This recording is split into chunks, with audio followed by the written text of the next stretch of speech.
ఆంధ్ర రాష్ట్రంలో కూటమి ప్రభుత్వం తెలుగుదేశం, బీజేపీ, జనసేన కలిసికట్టుగా పోటీ చేసి అధికారంలోకి వచ్చి చెప్పిన హామీలను నెరవేర్చకుండా ప్రజలకు వెన్నుపోటు పొడిచారని మాజీ ఉపసభాపతి మరియు శాసనసభ్యులు కోలగట్ల వీరభద్రస్వామి అన్నారు. ఈ సందర్భంగా కోలగట్ల వీరభద్రస్వామి మీడియాతో మాట్లాడుతూ, వైఎస్ఆర్సీపీ పార్టీ అధికారంలో లేనప్పటికీ ప్రజల తీర్పుకు అనుగుణంగా గద్దె దిగి కూటమి పాలనకు అవకాశం కల్పించిన నేపథ్యంలో ఆ రోజు ప్రజలు కానీ ఇతర రాజకీయ పార్టీలు కానీ ఒక ఊహ ఎన్నికలు ముందు ఇచ్చిన హామీలను ప్రజలకు అందజేస్తే ఏ పార్టీ రాష్ట్రంలో అధికారంలోకి ఉన్నా ఈ ఆంధ్ర రాష్ట్ర ప్రజలు సుఖంగా సంతోషంగా ఉంటారని అన్నారు. ఇప్పటికీ 1 సంవత్సర కాలం పూర్తయినప్పటికీ ఇచ్చిన హామీలను మర్చిపోయే విధంగా అప్పుడప్పుడు ఒక ప్రకటనలు తప్ప ఆచరణ లేదని ప్రజలకు వెన్నుపోటు పొడిచారని అన్నారు. ఈ నేపథ్యంలో వైఎస్ఆర్ కాంగ్రెస్ పార్టీ అధ్యక్షులు జగన్మోహన్ రెడ్డి ఆదేశాల మేరకు రాష్ట్రంలో ఉన్న 175 శాసనసభ నియోజకవర్గాల్లో ఒక వినతి పత్రాన్ని ఇస్తూ ఈ కూటమి ప్రభుత్వం ఇచ్చిన హామీలు మర్చిపోయిందేమో అని ఒక్కసారి గుర్తు చేసి హామీలను అమలు చేయాలని ప్రభుత్వాన్ని కోరడం జరిగింది. ఈ కార్యక్రమంలో భారీ ఎత్తున రాష్ట్రంలో ఉన్న అన్ని నియోజకవర్గాలలో వైఎస్ఆర్సీపీ పార్టీ నాయకులు, కార్యకర్తలు, ప్రజలు పెద్ద ఎత్తున హాజరయ్యి వెన్నుపోటు దినాన్ని ర్యాలీగా నిర్వహించి తహసీల్దార్ కార్యాలయం వరకు వెళ్ళి తహసీల్దార్కు వినతి పత్రం అందజేయడం జరిగింది.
ఇదే రోజు గత సంవత్సరం రాష్ట్రంలో కూటమి పేరిట Telugu Desam party, BJP party, Janasena పార్టీలు కలిసి అధికారంలోకి రావడం జరిగింది. అంతవరకు అధికారంలో ఉన్న వైఎస్ఆర్ కాంగ్రెస్ పార్టీ ప్రజల తీర్పుకు అనుగుణంగా గద్దె దిగి కూటమి పాలనకి అవకాశం కల్పించిన నేపథ్యంలో ఆ రోజు ప్రజలు కానీ ఇతర రాజకీయ పార్టీలు కానీ ఒక ఊహ ఎన్నికల ముందు ఇచ్చిన హామీలు ప్రజలకు అందజేస్తే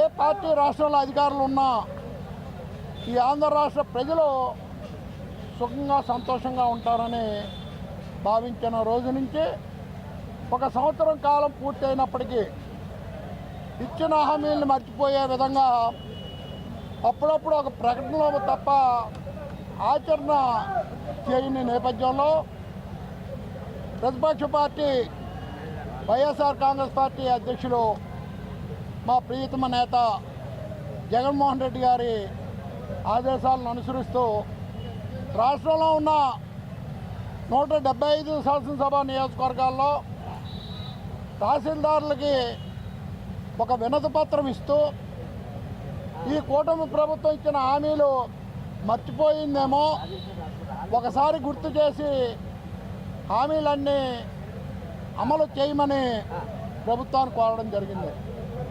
అయితే ఇక్కడ ఒక విధంగా ప్రజలు మంచివారు, అమాయకులు. 2014 ఎన్నికలప్పుడు కూడా ఇదే చంద్రబాబు నాయుడు, ఇదే బీజేపీ పార్టీ రుణమాఫీ చేస్తామని ఇతరత్ర అనేక హామీలు ఇచ్చి గద్దెనెక్కడం, హామీలు అమలు చేయకపోయినప్పుడు 2019లో అదే చంద్రబాబు నాయుడిని గద్దె దించడం జరిగింది. మరి గతంలో చేసిన పొరపాట్లు మరలా చేయరేమో అనుకున్నాం, కానీ అంతకన్నా ఎక్కువ పొరపాట్లు ఈ కూటమి ప్రభుత్వం చేస్తున్న పరిస్థితి మనం చూస్తున్నాం. ప్రజలకైతే ఎప్పటికప్పుడు కొత్త ఏమో, కానీ చంద్రబాబు నాయుడు గారికి వెన్నుపోటు అనేది కొత్త కాదు. ఆ రోజు స్వర్గీయ ఎన్టీ రామారావు గారిని వెన్నుపోటు పొడిచినప్పుడు ఆయన కష్టపడి రాష్ట్ర ప్రజల అభిమానాన్ని సంపాదించుకొని ముఖ్యమంత్రిగా పీఠంలో కూర్చుంటే వెన్నుపోటు పొడిచి ఆ పీఠాన్ని దక్కించుకున్న చంద్రబాబు నాయుడు ఆ రోజున్న పరిస్థితులు వివిధ కారణాలతో ఎన్టీ రామారావు గారి కుటుంబ సభ్యులు కానీ ఎన్టీ రామారావు గారి అభిమానులు కానీ చంద్రబాబు నాయుడు మీద ధ్వజం ఎత్తకపోయినా ఈ ప్రజలు మాత్రం 2019లో ఇచ్చిన తీర్పే ఎప్పుడు ఎన్నికలు జరిగినా ఇవ్వడానికి సిద్ధంగా ఉన్నారు చంద్రబాబు నాయుడు అని చెప్తున్నాం.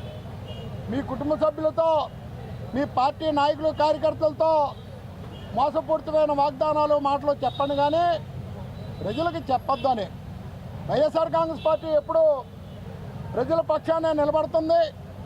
అధికారం ఉన్నా, అధికారం లేకపోయినా, అధికారం ఉన్న 2019 నుంచి 24 వరకు ప్రజలకు ఇచ్చిన ప్రతి ఒక్క వాగ్దానాన్ని అమలు చేస్తూ బడుగు బలహీన హరిజన గిరిజన వర్గాల ప్రజలు అభ్యున్నతిని కోరుతూ చెప్పిన నవరత్నాలు ప్రజలకు అందించి ప్రజల పక్షాన్ని నిలబడితే ఈరోజు అధికారం కోల్పోయినప్పటికీ ప్రభుత్వం చేసిన తప్పిదాల్ని వేలెత్తి చూపుతూ ప్రజల పక్షాన వైఎస్ఆర్ కాంగ్రెస్ పార్టీ నిలబడుతుందని ఈ సందర్భంగా తెలియజేసుకుంటూ, ఇప్పటికైనా మరి చంద్రబాబు నాయుడు గారు మిగిలిన కూటమి పార్టీలు ప్రజలకు ఇచ్చిన వాగ్దానాలు అమలు చేయండి. ఇంతవరకు ఈ సంవత్సర కాలంలో ఉన్న బకాయిలు కూడా తీర్చండి అని మీ ద్వారాగా ప్రభుత్వాన్ని కోరుతున్నాం. ఒక్క ప్రజలకే కాదు, వాలంటీర్లు మోసం చేశారు. 10,000 రూపాయలు ఇస్తాం, జగన్మోహన్ రెడ్డి గారు ఇచ్చిన 5,000 రూపాయలు మీకు ఎక్కడ సరిపోతుందని చెప్తే ఆశపడిన పిల్లలు వాళ్ళు అంతా 22, 23 సంవత్సరాల పిల్లలు కూడా మోసం చేసిన పరిస్థితి.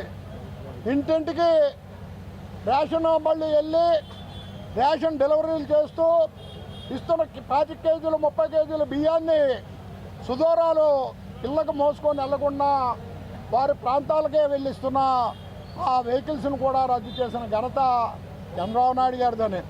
నిరుద్యోగులు మోసం చేశారు.